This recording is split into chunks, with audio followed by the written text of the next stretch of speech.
now about him wanting to start his own football career and actually do that once he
and it's something that we obviously, to put him in the game, it had to be perfect. Right. He got involved in some of the trailer shooting. We've got some more news with him coming out later in the year. Obviously, we've got a little bit of way to go before we launch on September 12th. So we've got a lot of stuff going on with him.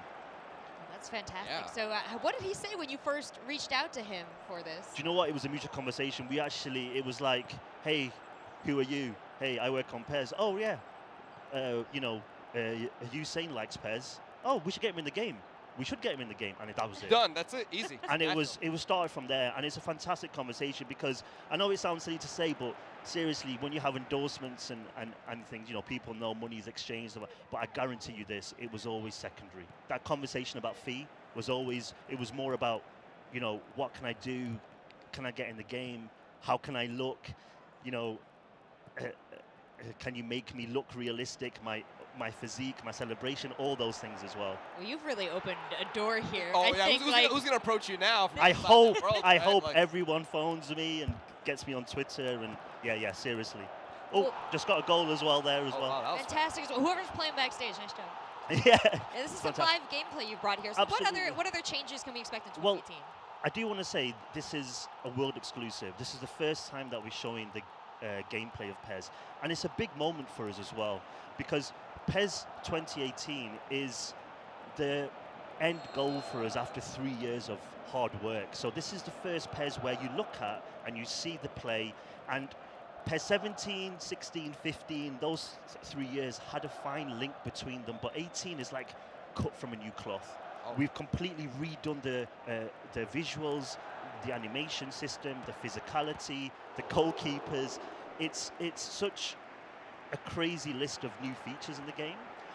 I think the main things for E3, because we announced the game back in May, where we announced all these, new things. But for E3, obviously it's Usain Bolt.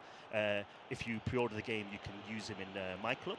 And the second thing, which is really important for us, is to improve the online. So we're launching an online beta, which is open for everybody. Open when?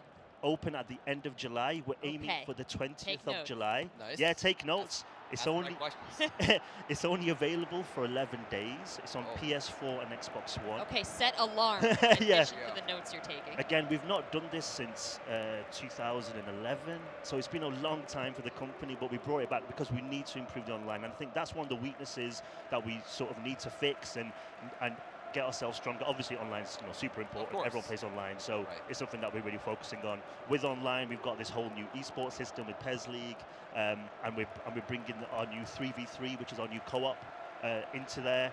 One really cool thing about PES League, which is our esports thing, is having the balancing stats as well. What that means is obviously you're seeing Dortmund against Barcelona. These teams are very strong, but maybe you support a lower division team. You can use them, go online, and use the same stats across the board. Oh, so that's cool. So you have to worry about, if you have a favorite team, just because their stats are generally a little bit lower, but you can still play a favorite team and be competitive on the game. Exactly. That's great. Yeah, and it's fair, and then it's about skill. Right. And I think that's what when it comes to true esports, you want that sort of level playing field, really. Over anything else, it needs to be fair. Absolutely. You mentioned a 3v3. What can you tell us about that? Well, it's something that we were looking at mainly because a lot of our fans were asking for 2v2. And when we sort of look at what they really want, we wanted to add in a little bit extra. I mean, obviously with 3v3, you do see a lot of esports competitions with that sort of 3v3. One of the biggest things that PES has is trying to convince a lot of people to play PES over FIFA. And we honestly feel that if you love the game, but all your friends don't, it's difficult for you to convince your friends. You want to sort of bring them with you and play together. And I think that's where it came from. And we've really focused.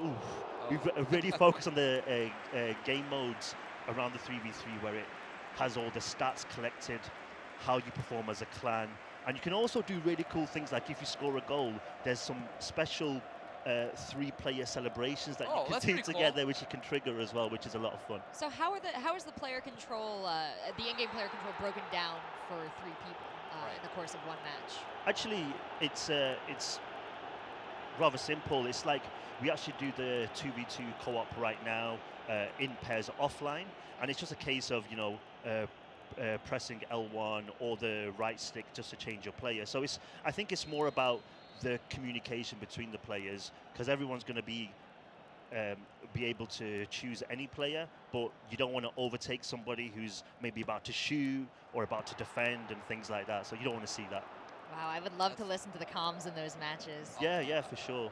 I mean, one of the most important things here that you're seeing, I do want to add, is the visual difference between last year is massive. And one of the big reasons why we actually got it here. So what you're watching, this is in daytime at the Camp Nou Stadium, which is the Barcelona Stadium, which is exclusively in PES.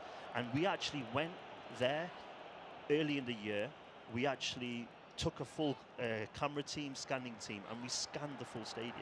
So we scanned the pitch, the stadium exterior, we went into the tunnels, we went into the changing rooms.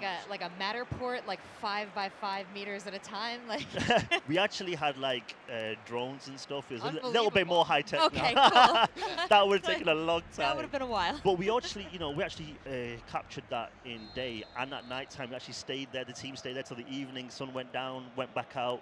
And redid all the lighting, all the shadow. How cool is that? Fantastic work. And we've done that with Borussia Dortmund as well, who you're seeing here as well. So what we've done is a lot of work to make the game look fantastic. I talked about this whole 3-year difference. Yeah. This time is taken to create this masterpiece. We believe it's a masterpiece.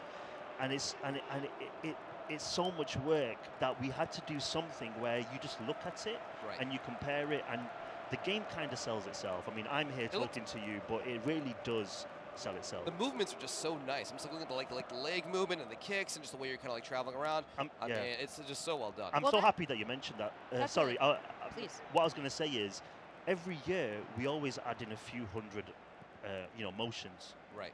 But this is the first game where you're talking about thousands. And the reason is that we did something called base layer revolution, which is absolutely changing the core.